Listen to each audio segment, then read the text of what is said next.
via closed circuit television. So this is the third in our lecture series under our project title, We the People, the Nebraska Viewpoint. We started out in October with Judge Lori Smith Camp, spoke about women's rights. In November, Dr. James Riding-In of the University of Arizona came and talked to, Arizona State, I should say, sovereign Indian nations in the U.S. And tonight, Senator Ernie Chambers is with us to talk about change in Nebraska. A couple of housekeeping things before I start, or make the introduction, that is. We invite you to consider membership in the Historical Society. It's what keeps us going, and there are brochures out there. If you're already a member, you would have received our double issue of Nebraska's History, Nebraska History Journal, a number of very insightful articles on the African American history, the black history in our state of Nebraska. We have, at this point in time, 59 of these left. They are available in the museum store, which will be open after the lecture. And so please stop in and pick one up. It's very good reading. It's very interesting reading. In some cases, certainly disturbing. In other cases, just a good, better understanding of our state and what it's gone through, what the people have gone through, come through over these past 100 and almost 50 years. The museum will be open after the lecture this evening. The exhibit, We the People, the Nebraska Viewpoint, which we opened just 2 weeks ago, is here in the lobby. We will have that exhibit open as long as 7:30, quarter to 8, as long as somebody's here, wants to spend some time with that. And I would urge you to do that. It is the Nebraska Viewpoint. It is about us. And I think that's very important. We will not have the upper galleries open, but hopefully you've seen those already, or if not, we'll come back another time. So the next lecture in the series will be on February 8th. Alan Peterson will talk about free press versus fair trial. And you can pick up one of our brochures, which lists not only upcoming lectures, but a couple of brown bag presentations we will have here at noon hours. And I think very exciting, a couple of times when we'll have community conversations, inviting you and many others from the community in to talk about these issues of constitutionalism, about who is we the people. As I said when I made my first introduction, we started the series in October. Our Constitution was formed by a certain number of white men who were people of property. And that was in 1787. Today, we've gone far beyond that. Have we gone all the way that we can or should? I think that's something for our speakers to address. But certainly that's where we started out as a nation. And many questions were left unanswered, and many people were left out of that equation. Our programs and our exhibit is to explore how we've expanded that definition of who we are in We the People, the famous first words of our Constitution, of the preamble. Tonight, Senator Ernie Chambers has come down from Omaha to speak with us. I went back to I came here in 2006, and I went back to my first roster of the unicameral for that period. And just a couple of things, because this is a man who really doesn't need an introduction. Don't get one. I will. Well, short. His in the legislative roster, his vocation is listed as defender of the downtrodden. I'm not sure I need to say any more than that. So we're very, very pleased to have Senator Ernie Chambers with us this evening, and thank you for coming. We look for a lively presentation and a good exchange afterwards. Thanks so much. Thank you. Thank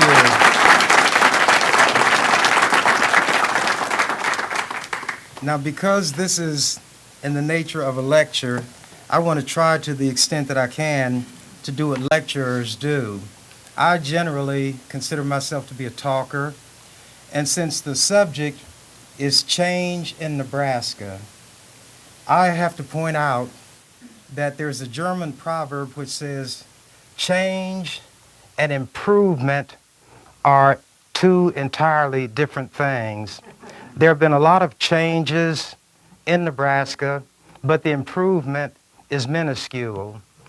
I had decided that since this is a lecture and there's some very intelligent, capable people who've spoken already and who will speak after me, that it might be appropriate for me to change my modus operandi. So before coming down here, I was going to get myself a cutaway coat, a pearl gray vest, a white shirt, pinstripe trousers, a cravat, not a necktie, a cravat, and I had everything worked out. I even had found the number of, I call it a costume shop, where I could have rented all of this paraphernalia, including an opera hat that is tall, but you can collapse it. Then I heard something on the news that caught my attention. Steve Jobs, the CEO of Apple, is going to take another medical leave. So I went into the room where the television was, and what to my wondering eyes should appear but Steve Jobs wearing jeans and a sweatshirt. So I said, I don't have to change anything. If that is good enough for Steve, it's good enough for me. People often ask me, especially when they came from other places, why I would dress the way I did in the legislature, which was to wear a sweatshirt and jeans and very large boots or shoes. And I told people that before I came into the legislature, I made my living as a barber. And that was the way I dressed in the barber shop. And if that way of dressing was suitable for the people who gave me my living, it is suitable for anybody. And wherever I go, if people are offended by the way I dress, nature equipped you with a way out of it. You can just let your eyelids fall and you don't have to look. And if your eyelids don't work, you can turn your head. But in any case, as we proceed, anybody who is speaking, the way a person is dressed should become insignificant and inconsequential.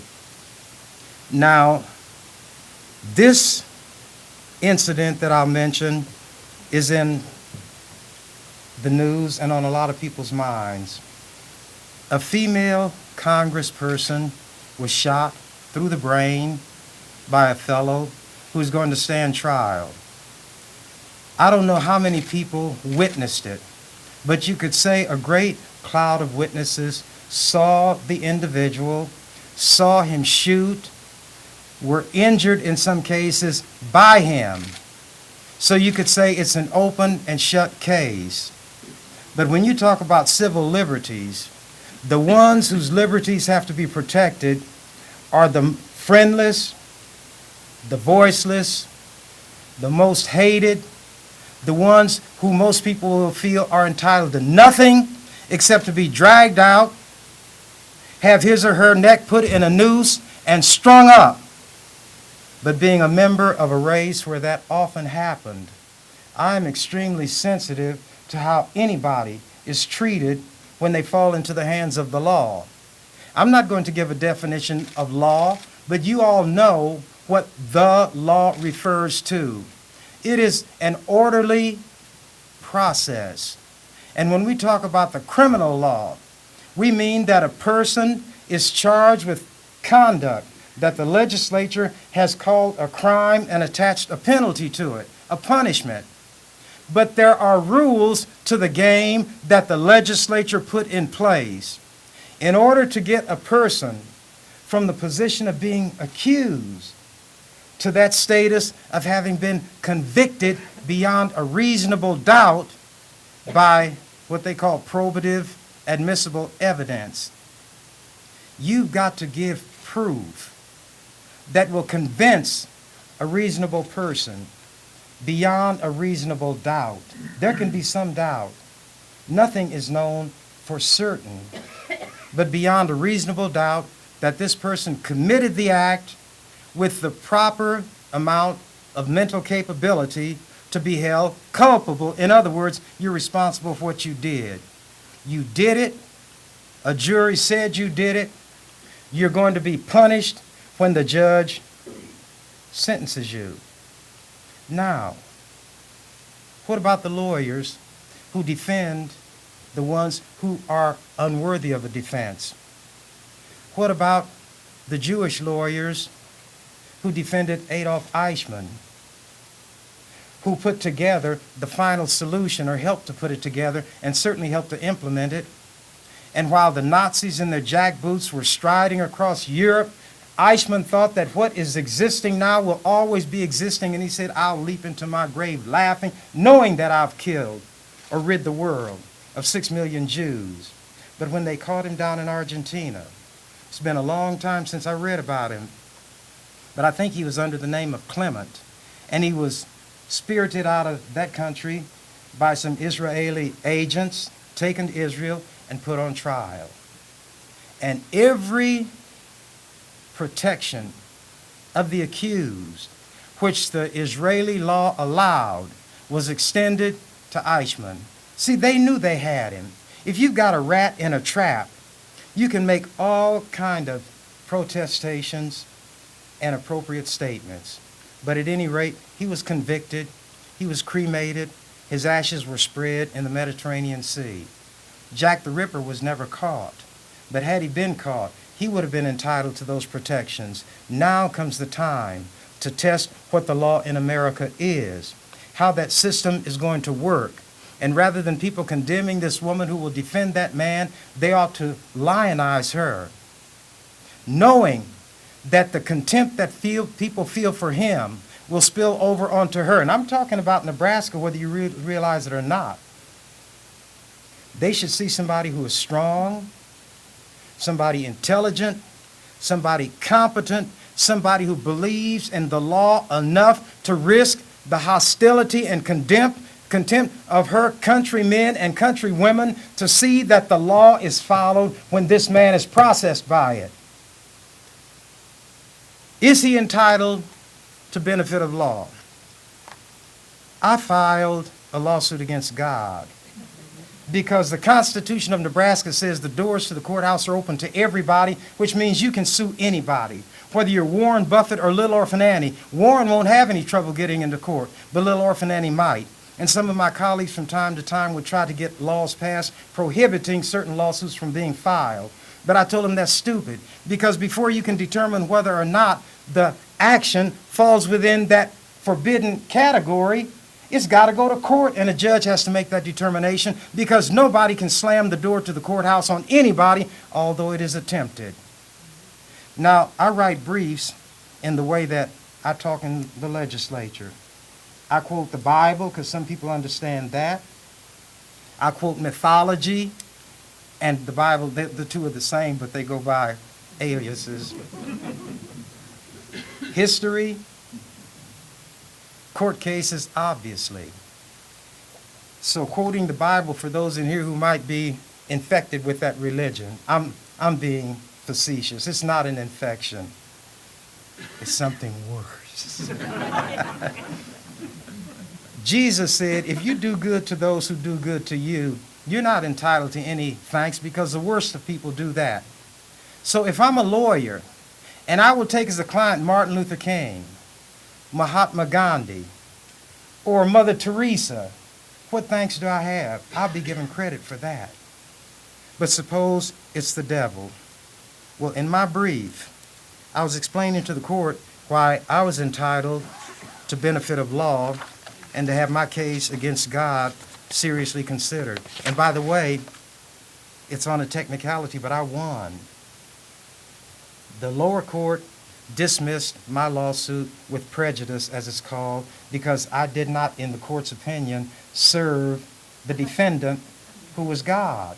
But since God is everywhere, God knows everything, then when I filed the lawsuit, the defendant had notice of the trial, the charge, and I laid all that out.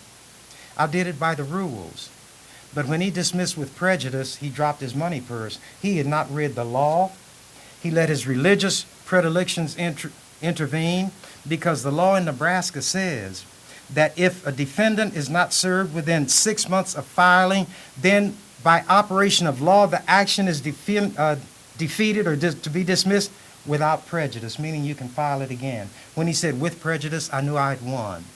So although the appellate court did not have to deal with any of my issues about bringing, and some people now wish that it had been granted and the court had the authority to carry it out, an injunction against God for floods, tornadoes, earthquakes, plagues like cholera, earthquake like in Haiti, floods like in Brazil and in Australia, but they laughed.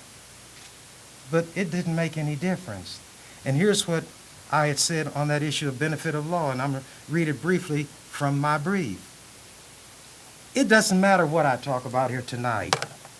We have a lawyer here talking about freedom of speech, and when somebody is as old as I am, old people do what they want to do. You cannot put the traces on us and make us behave the way you want us to behave, and you expect old people to have what you call senior moments. And I feel a senior moment coming on, which means, as Frank Sinatra sang, I'm going to do it my way. And along the way, think of what I'm saying and try to pick up some of what I'm supposed to be talking about from what I'm telling you. Having reached this honorable court, which God is enjoined in the invocation to save, this action is entitled to receive benefit of law, by which is meant due course of law, justice administered without denial or delay, and that's according to the Nebraska Constitution, and the law applied as written, fairly and justly without respect of persons. The point is made by way of a dramatic scene from the 1966 Academy Award-winning movie A Man for All Seasons, based on Robert Bolt's play about Sir Thomas More, who happened to have been the patron saint of lawyers, when he was Lord Chancellor of England. An informer for Thomas Cromwell, Earl of Essex, who ultimately framed More, had him tried and beheaded. This informer had just left Moore's house when the indignant people around Moore demanded he be arrested. Moore declined, saying, "He's broken no law." To the remark from people in the room, "There's God's law," Moore responded, "Then God can arrest him." Told that the informer would get away, Moore said, "And go he should if he was the devil himself until he broke the law." The following exchange was had between Moore and his daughter's fiancé. "So, you'd give the devil benefit of law?" "Yes," said Moore. "What would you do? Cut a great road through the law to get after the devil? I'd cut down every law in England to do that." "Oh? And when the last law was down and the devil turned on you, where would you hide, the laws all being flat? This country is planted thick with laws coast to coast. And if you cut them down, do you really think you could stand upright in the winds that would blow through? Yes, I'd give the devil benefit of law for my own safety's sake. We should insist that the law be fair, the law be no respecter of persons, when those persons who are considered the worst are standing before the law to be judged. If there's any place where people ought to be equal, it's before the law. As black people, the law, as twisted as it can be, as flawed and defective as it often is, as venal and corrupt are many of its practitioners, the law ain't much, but it's all that we've got. So, as Kipling said, if you can stand to hear the truth you've spoken, twisted by knaves to make a trap for fools, and you can stand to watch the things you've given your life to broken and stoop and build them up again with worn out tools. If you've got worn out tools, you've still got to make do with them. So we, of all people, have to be concerned about everybody's rights. We know what it means to be denied benefit of law. So while in the legislature, anybody, any group that had no friend, who was sat upon, who was scorned, who was rejected, in other words, treated like Christians say their Christ was treated, then it was my job to do what nobody else will do. I feel that Warren Buffett has all the help he needs. Martin Luther King can get praise and glory and a Nobel Peace Prize. Mother Teresa was put on the fast track to sainthood by the dead Pope, who is going to be put on a fast track himself now, whatever sainthood means. Those people don't need me. Those of you who are Christians, Jesus said, it is the sick who have need of the physician, not those who are well. So when the leper, who is compelled by law to say, unclean, unclean, draw not nigh unto me, for I am unclean, then I'm the man who will walk up, and if he needs a handshake, that's what I'll give him. Will I get infected? Well, I'm going to die anyway. I just don't know when, and I don't know from what. But it bothers me to see people mistreated. So when nobody would speak up for the gay and lesbian people, it was no problem for me to do it.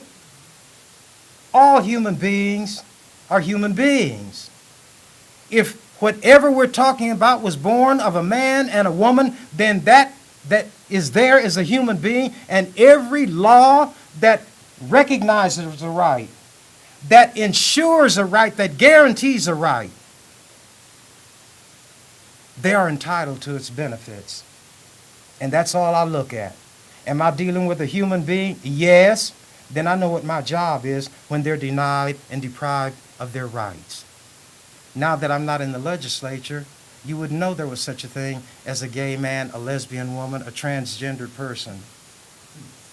You wouldn't know that because they don't want to stick their head up, the senators, because somebody might throw a rock at them. Now, I'm not going to read any more from this brief. I made a list of things that I could talk about, and it is long. One of them that gives me pleasure, though, there's an article in the paper Friday about ex-NU regent who is expected to plead guilty. His name is David Hergert, and he had done some cheating and defrauding, so he could keep a $3 million loan, and he has employees to get involved, and now he's going to plead guilty, and he had violated campaign laws, reporting laws, and I wanted to see him impeached, as did some other senators. But without boasting, I believe that if I had not been there and pushed in the way that I did, he would not have been impeached. All the legislature does is lay the charge or accusation. And I was working and scrambling around to try to get enough votes from the senators, which would be 25, to have his case presented to the Nebraska Supreme Court.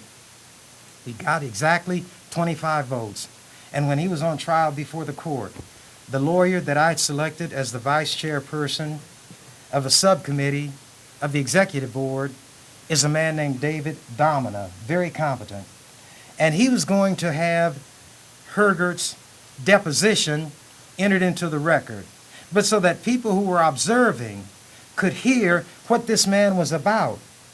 He had decided, the attorney, to have me, who was one of the, they called us something, Chris Beitler and I, we were managers or something. You have two people from the legislature.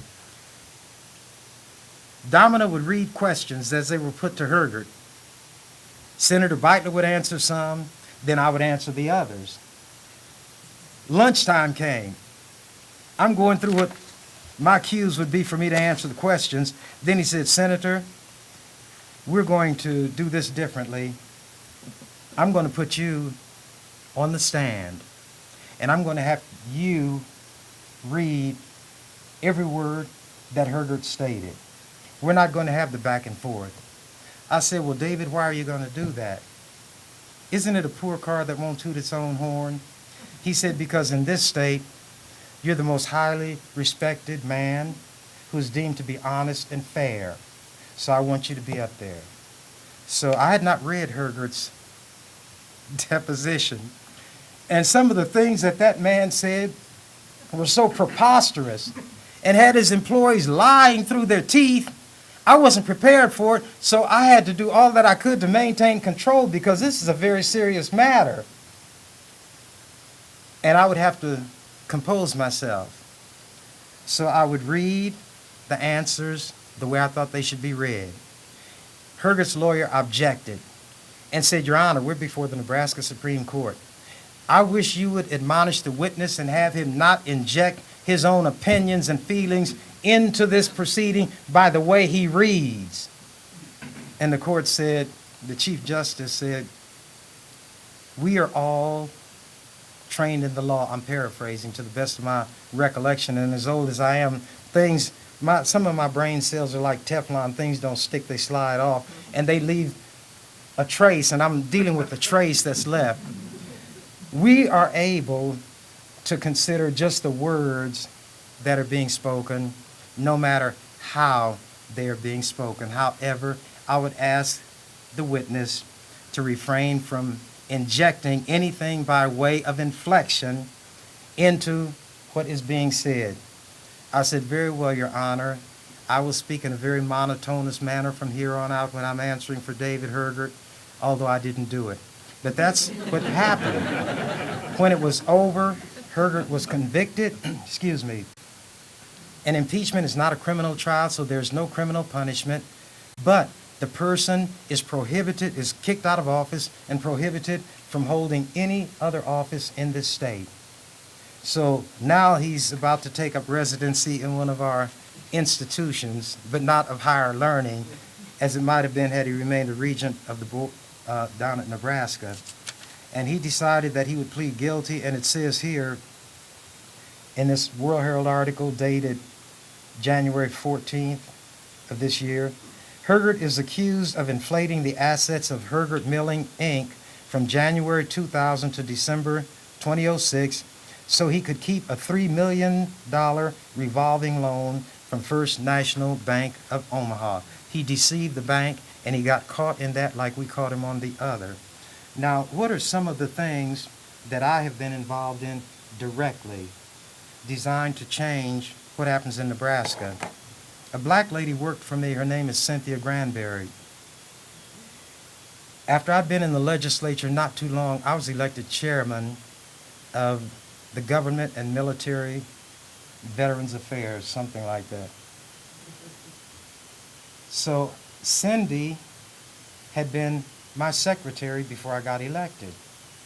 Well, there's all this buzz going around the legislature about this job of a committee clerk. And Cindy came to me and she said, Ernie, I can't be your committee clerk. I said, what? You don't want to work for me? She said, yes, but I'm being told that I don't know enough to handle the job. I said, what are you talking about? She said, well, the things that a committee clerk has to do. I said, Cindy, I've been going to committee hearings, and when I look at how poorly these dumbbells spell when they try to write some of these white committee clerks, and the fact that you don't need shorthand because everything is recorded on these belts anyway, you are good enough to be my secretary, you're good enough to be my committee clerk, and you're going to be my committee clerk. And this one woman who everybody had selected, she was just all a Twitter. That's where the term Twitter came from, meaning empty-headed and simple and misguided. So when it came out that Cindy was the one that I had selected, oh, she was an outcast. They were furious. What right did she have to have that job? And when I found out what it was, I took opportunities to express how I felt about them and what they were saying. And here's something else. I freed white people in a lot of instances. Before I came down there, the woman who was in charge of supplies would give senators, when they wanted paper, a few sheets of paper. Give 1 or 2 pencils at most. A ballpoint pen. And Cindy came back. I said, what is this? She said, that's all they give. I said, that's all they gave you? And they knew that you were coming down there for Senator Chambers? She said, this is the way they do all senators. I said, they might do that to the rest of them, but they're not going to do it to me. I went down there. I took a ream of paper. I took a box of pencils. I took a box of ballpoint pens. I took things I didn't even need. I took some paper clips. I took some Scotch tape. And I looked around and some of everything I wanted. I walked out of there like Santa Claus. Nobody told me I couldn't do it, because people didn't tell me that I couldn't do things. They weren't sure whether I was the madman that they were led to believe that I was. They weren't sure whether I came down there to make law or make war. But what they didn't understand is that whenever I join a game, I learn the rules, I play by the rules. And if it's my opponent, I beat him at his own game using his rules. And that's what my whole career was about. Beating them within the rules. And they thought I was very smart just because I read the rules that they wrote, applied them, and whipped them. And it's not that I knew more than anybody else. It takes more than just knowing. You have to have some backbone, some stamina, not caring what people think about you. Be there not to make friends, but to make good laws and defeat bad laws. So that's how the supplies changed. Then all these other women wanted to go down there and talk to Cindy and ask, would your senator help me get something? She said, no, you got a senator, have him go down there and get it. So then they changed things so that now senators would get the supplies that they requested, not 2 or 3 sheets of paper and things like that. We were given an old typewriter. These days, some people are high-tech, others are low-tech. I'm no-tech, and still am no-tech. So Cindy had this typewriter. It was electric, but it was old. And maybe it had been recommissioned. It might have been something that Sherlock Holmes used when he was around. And she called me. She said, Ernie, it's broke down. It's broken down. So I had it fixed. She called me one day and she said, I want you to hear this. So she put the phone by the machine. It sounded like a machine gun. I said, what's the matter?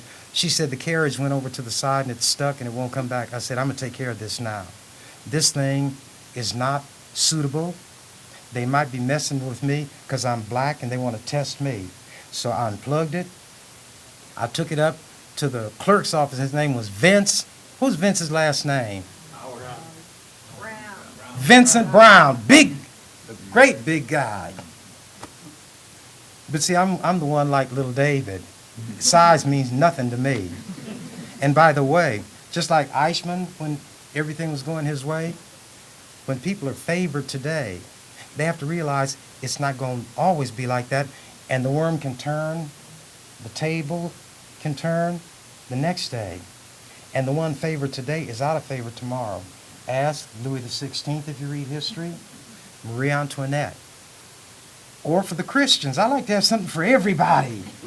One week, Jesus is riding a jackass and they're putting palms before him, crying, Hosanna, Hosanna. And the next week, they treated him like a jackass and were hollering, crucify him. People are fickle. So, the favored people had everything their way. I went up in Vince's office, and I'm telling you, I was no tech. I really, at that time, didn't know an electric adding machine from an electric typewriter, but I figured that an adding machine wouldn't be as big as this one on the important clerk's desk, the one in his office. So I went over there and I unplugged it, and I set it over here, and I said there, I said, this thing was in my office. They thought it was good enough to be repaired time and again. Well, Vince can have it repaired time and again, but I'm taking this one now. It was a Selectric, and at that time, Selectric was something. And I took that down in my office, and nobody dared come to try to get it back. So the senators started getting supplies, equipment that they needed. And we've got some people here who either worked in the legislature or been around the legislature and who were members of the legislature. When you went into senators' offices, now remember, this is white people's legislature. This is white people's business. This is white people's building. And they want to teach people like me, because I'm black, and from the shallow end of the gene pool, how to comport myself, how to respect other people's property, how to respect the law. And as time went on, I told them, you all write the law and I impose the order. That's what law and order around here is. It's going to be according to me, whether you like it or not. And there's nothing you can do about it. But they had all this mismatched furniture. They might have a chair like that if you were lucky. If you're an important senator, one like that, that wouldn't move. When you move, it moves too. They had desks in there. And if you lean this way, the desk leaned that way. If you lean this way, it leaned that way. Mismatched furniture. Some of the chairs folded. Some of them were wooden chairs that folded. Others were metal chairs that folded. Some were dinette chairs that didn't fold, but they belonged in somebody's kitchen about 50 years ago. And you walk in here and you look at this hodgepodge and this mishmash, and I talk about them on the floor. I said, you ought to be ashamed of yourselves. You have the public coming in here, and they respect you as you respect yourself. In those days, women wore knit outfits. You youngsters, everybody in here is young compared to me. You don't know what that is. But it's something that almost could unravel if you got the right thread in the right place and pulled on it. So I said, if a woman walked in here with a knit outfit on and she walked too close to your desk, it would snag and do whatever it's going to do. When people are at risk, when they come and sit on your furniture, something's wrong. So they're going to fix me. They made me chairman of a subcommittee to help get some furniture.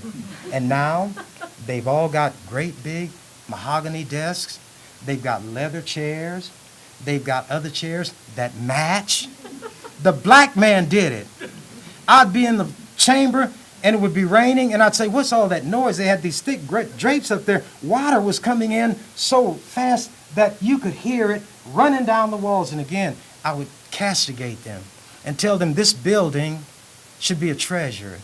It should be here after we're gone, and look what you all are allowing to happen. I used that platform to lay it on these white people. You can call yourself superior if you want to, but you don't respect anything and you don't respect yourselves. But this black woman that I'm mentioning to you told me that female retirees from the state do not get the same payout as males, even though they make the same pay. And I said, you're kidding me. She said, no. When she showed me that it was, I offered a bill. And I argued on the floor of the legislature. Don't tell me this stuff about women living longer than men so they don't need as much. First of all, not every woman lives longer than every man. But if she did, that's irrelevant. When she goes to the store to get a quart of milk, you buy quarts of milk in those days, and a man is buying a quart of milk, they don't tell her, because you don't get the same payout in your pension as he does, we're going to charge you less for this quart of milk. We're going to charge you less when you get fuel for your car. And all these things. I shame these white men into treating their white women fairly, according to their white law. And along the way, I'd remind them that they thought the only thing I wanted to do was get a white woman in bed. So they passed laws against it. And I said, if you have to pass a law to keep your woman from getting in the bed with a mongrel dog, the problem is with your white woman, not the mongrel dog. You don't know what you're saying about yourself and your woman when you pass these kind of laws to stop me. And I said, you know why a white woman might show an interest in me? To get at you. She has no respect for you. You're not a man. Talking about all these sexual things, you're talking about your greatest area of vulnerability and weakness, and she's going to use me to get you. Use me to get you. But to show how wrong she is. She knows that all she has to do is accuse me, and they will kill me.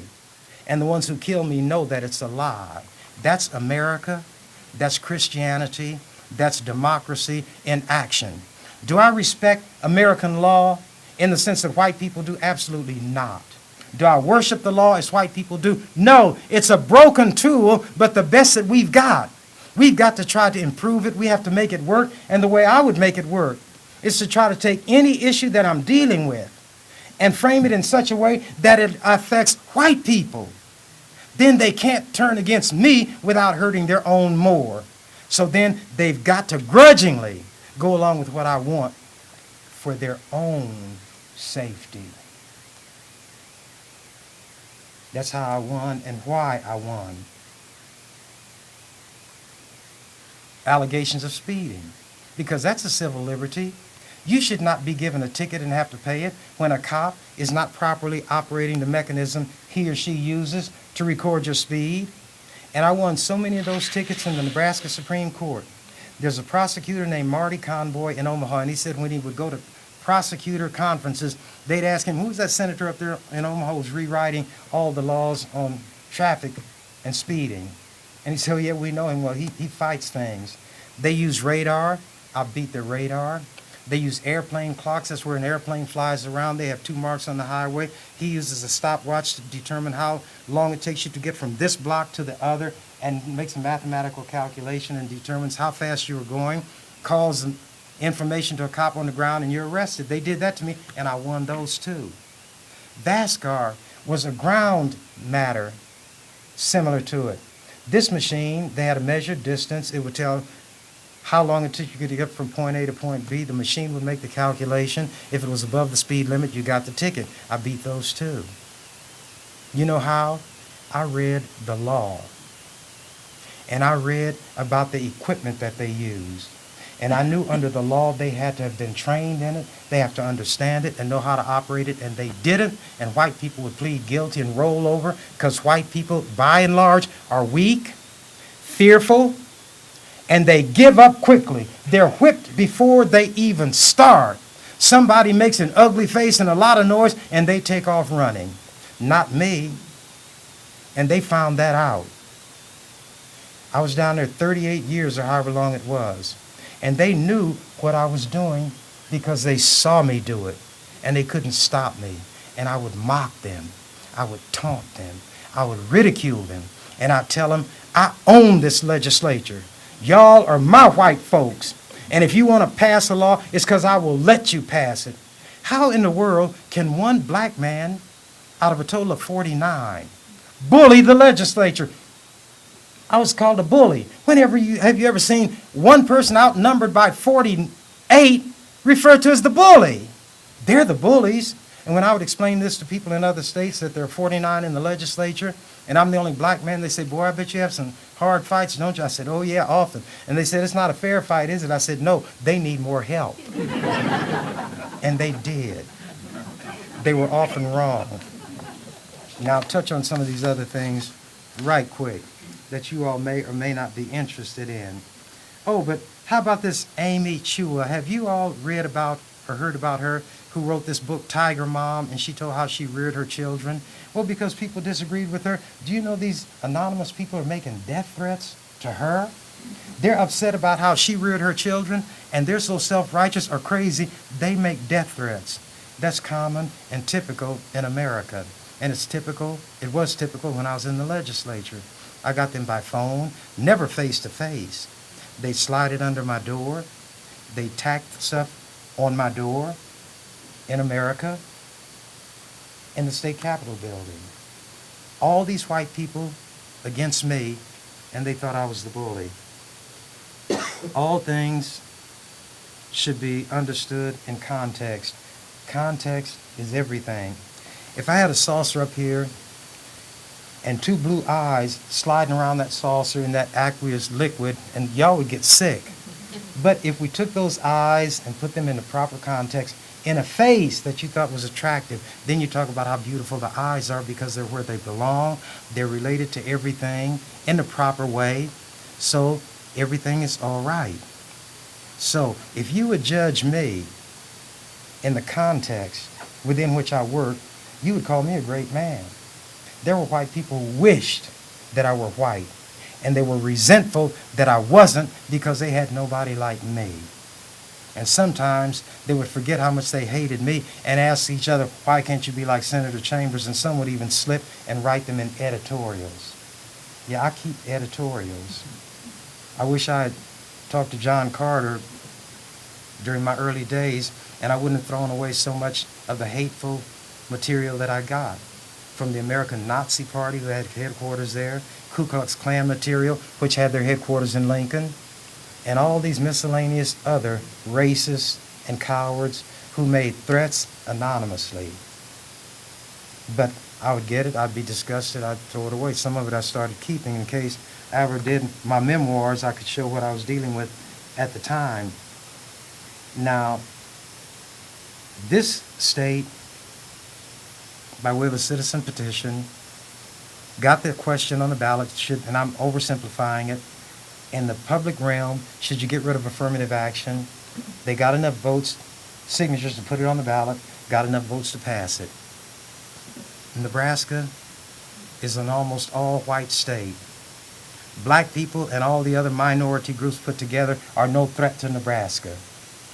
No white person ever failed to get a job because of a black person or a minority person. The only time that would happen is if a black person is a brain surgeon and wants the job, and here's a white guy who has an 8th grade education and he wants the job, and they don't let him be the brain surgeon because he's not trained for it, but the black man who is trained for it gets the job, and the white man said, you, that's racism in reverse. Well, he's not qualified. and he doesn't have to be qualified. And they have all kind of stratagems to get their unqualified white men in position. Whenever you heard of a white woman being grandmothered in, so that she doesn't have to meet qualifications. But white men are grandfathered in. They don't have to take tests. They don't have to meet qualifications. And the so-called qualifications are to keep other people out. Because I had the opportunity in the legislature to deal with white men in all kind of stations. Lawyers, judges, they're not qualified, but they're white men. And other people are intimidated by badges and titles. But every white man that I see has got to show me that he's what his credentials will indicate that he is, and many of them cannot do that because they don't have to. I look at the way they're treating Assange with that WikiLeaks, and with all the criticisms that people in this country make of Iran because they don't have a free press and try to squelch people. North Korea, that secretive, oppressive regime, lacks a free press. Cuba does not have a free press. Sarah Palin was upset because WikiLeaks did some hacking into whatever little stuff she got going on. She said, all I'm doing is exercising my right to free speech in America, and they don't want me to do it. Well, first of all, he doesn't live in America. But if he did, then what WikiLeaks is doing, really, that they're upset about, not hacking Sarah Palin, but revealing information. Freedom of speech. Providing information that the public needs to know. And by and large, the government of this country is offended and upset not because what WikiLeaks is putting out there is hurting America. It's embarrassing America. That's what it is. And now they've got a lot of information, which a person who used to work for a Swiss bank turned over to show the politicians and other big shots who were hiding money in Swiss bank accounts so they could evade their taxes. Now, Assange is in danger of being assassinated. Going after the government is one thing, but going after these big shot white men and catching them is something else. When I'm trying to think of the name of this young woman who wrote Frankenstein, Mary Shelley. The line that I remember in that book that stays with me, read the book, it's not like what you see in the movie. Frankenstein was the name of the doctor, Adam was the name of the monster, 8 feet tall, very intelligent, very sensitive, but grotesque. He had philosophical discussions with the doctor. People hated him. They blamed him for things he didn't do. They turned him into a monster.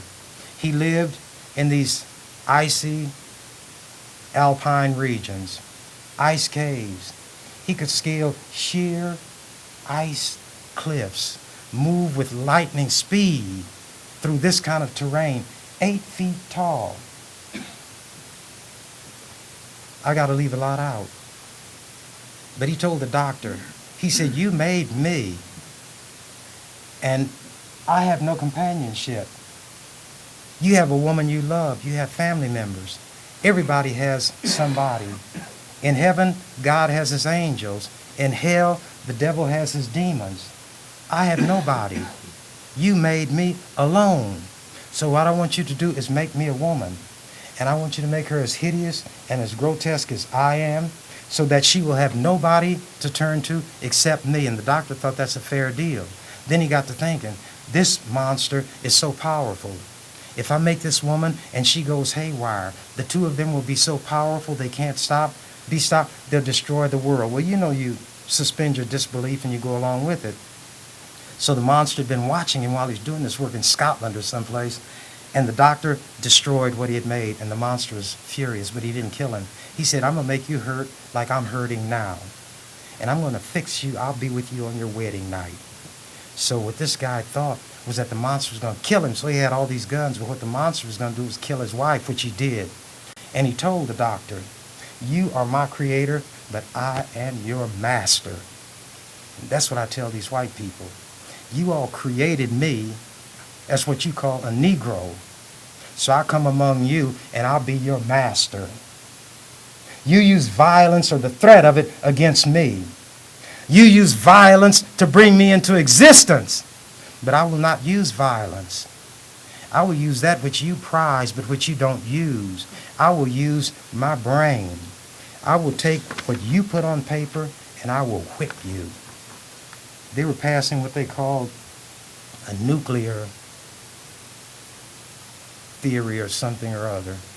A rule that would really put me in my place. So they were going around and trying to get it together. So I read it.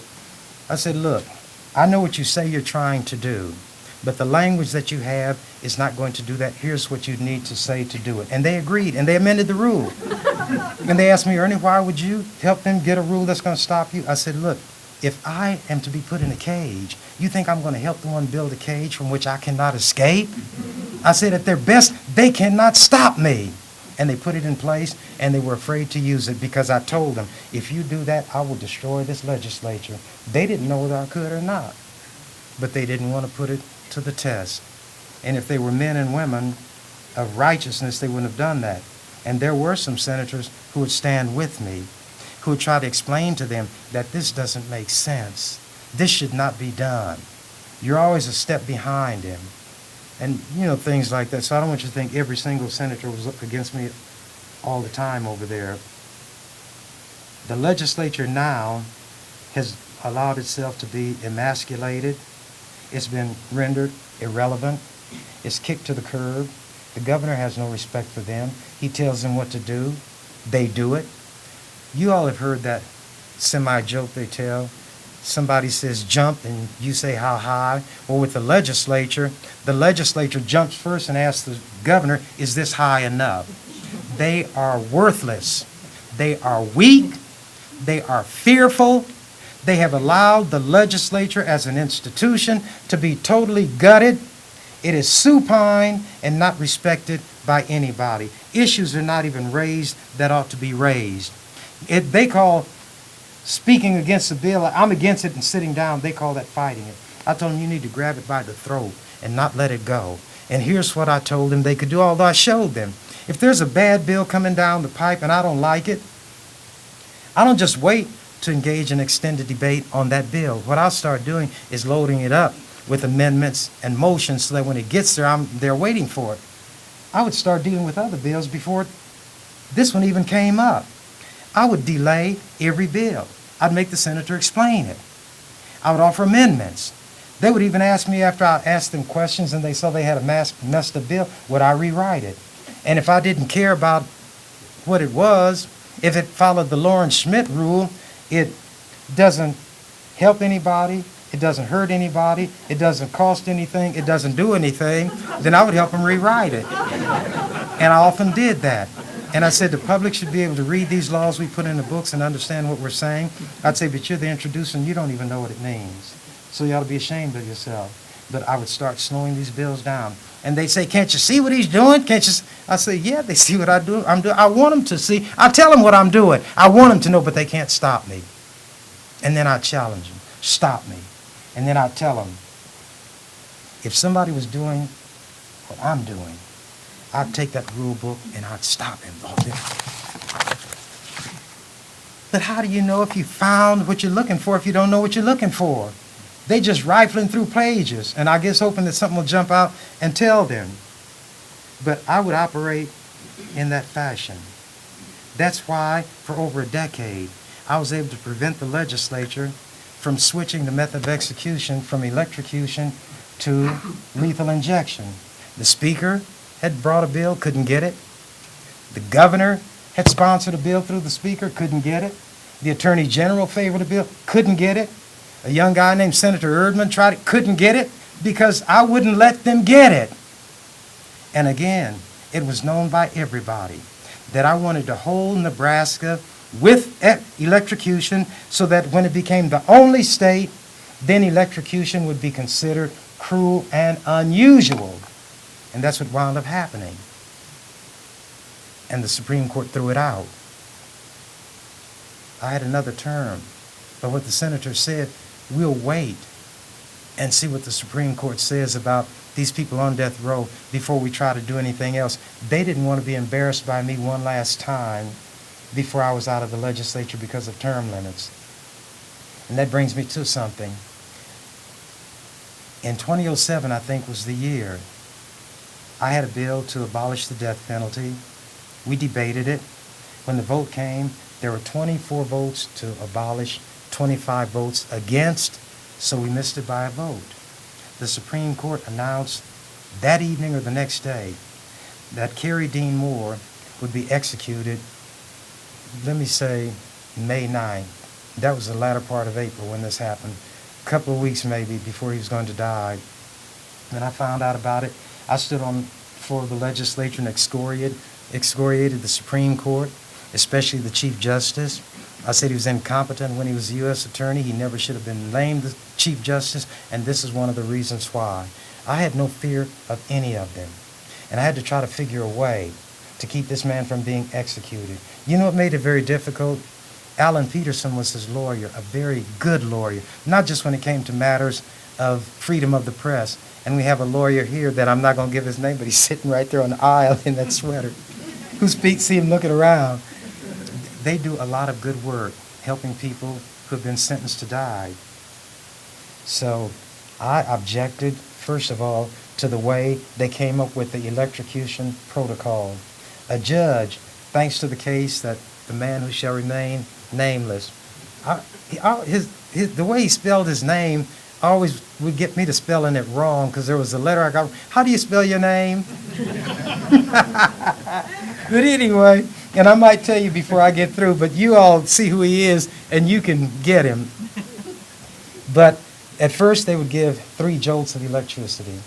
They had experts in a district court because through all the years and decades that there was electrocution, no record had been compiled in the trial court of how electricity actually operates when it is being applied to a human being.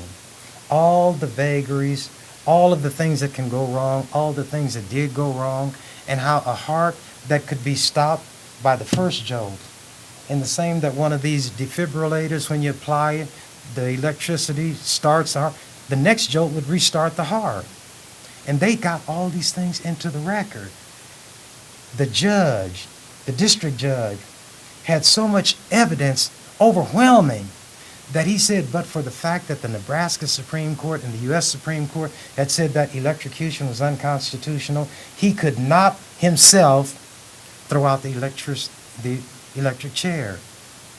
So I had to make sure that we didn't get anything done. 5 minutes, we run out of tape. Okay, 5 minutes. Well, when do I run out of time? Okay, but I do want to finish this part. They switched it because I was criticizing it, and I even went, first of all, the judge criticized that. The law said that the current should be applied and maintained until the convicted person is dead. So this 3-jolt violated the law. The judge said, you're wrong on that. So they switched it and said it'd be 1 jolt, 15 seconds. So then I'd raised some other issues, and they said they would change it to 20 seconds. And in the meantime, the other people were working with me to get some ideas as to how to go into the district court in Lancaster County, which I did, challenging the protocol they adopted because it was not adopted in the way rules and regulations have to be adopted by an agency, to make a long story short. So that was not going to work fast enough. I needed the publicity of what I was trying to do. The judges read the paper. So then I said, I'm going to write a letter to the Supreme Court. The reason I had to do it, Carrie Dean Moore said he wanted to die. He was ready. He told his lawyer, don't offer any other filings in my behalf, any appeals or whatever I have pending. It's all over. I'm ready to go. I'm not a party. I had no standing. I'm not a lawyer. I'm trained in the law. I have a law degree. Creighton, the only thing they're more upset about than the fact that I graduated is the fact that I tell people that I graduated from there. But in any case, I wrote the letter, and I gave a copy to the media, and one of the reporters asked the Chief Justice. He acknowledged that they got the letter, but they couldn't say anything about it. They wouldn't comment. 3 main arguments I made: that the court, under its inherent powers, could, on its own motion, take this case up; that the court should not allow an inmate, a condemned person, to waive the responsibility of the court, to obey the law and do its job as a court. So the fact that he didn't want any appeals, he wanted them to execute him, didn't mean that the court had to follow through. The last one was that the cases had been developed at the lower level, giving a full record that could be used to judge whether or not electricity as a means to kill is cruel and unusual punishment. So I call the court's attention to the fact that what the U.S. Supreme Court will do, if there are several cases ripe for decision, but there's one case which, when it is decided, will either resolve all the other cases or give guidance. I said, you should not execute this man, because if you do that, when you've got these other cases pending, you might have to wind up throwing out the chair. Arguments to that effect.